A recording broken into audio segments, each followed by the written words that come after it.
মধ্যপ্রাচ্যের যুদ্ধের কারণে হরমুজ প্রণালীতে প্রায় 4 মাস আটকা থাকার পর দেশে ফিরছেন বাংলার জয়যাত্রার 17 নাবিক।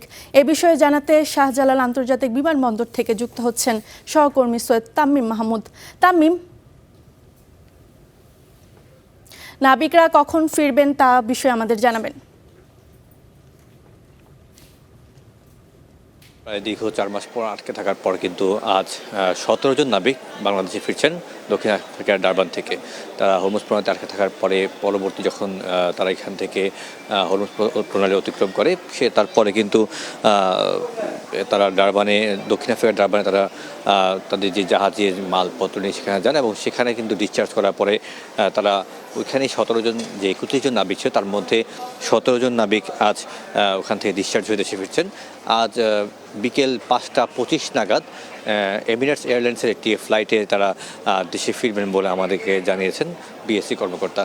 আমরা যদি একটু বলে রাখি যে এর মধ্যে বাকি 14 জন নাবিকও কিন্তু আছেন যারা এখনও ফিরেননি। 17 জনের মধ্যে সেই 14 জন নাবিক কিন্তু যেহেতু মালয়েশিয়া আসবেন সেখানে ডিসচার্জ হওয়ার কথা রয়েছে। আমাদের সাথে আছেন এই মুহূর্তে বিএসসির এসপিডি মিস্টার জিয়া।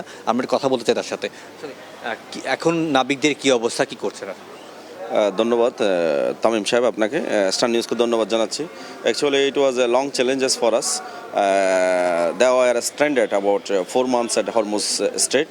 তো ফাইনালি আমরা আজকে এমিরাত এয়ারলাইন্সের 17 জন নাবিককে বাংলাদেশে ফিরিয়ে আনতে সক্ষম হয়েছি। They will arrive about 17:25 at Dhaka international airport. আমি Mohammad Zia Rahman, general manager Bangladesh shipping corporation, নিজে আসলাম তাদেরকে রিসেপশন করার জন্য এবং বাকিদেরকেও আমরা পর্যায়ক্রমে আমরা নিয়ে আসবো। আপনারা জানেন Bangladesh shipping corporation is always committed two MLC,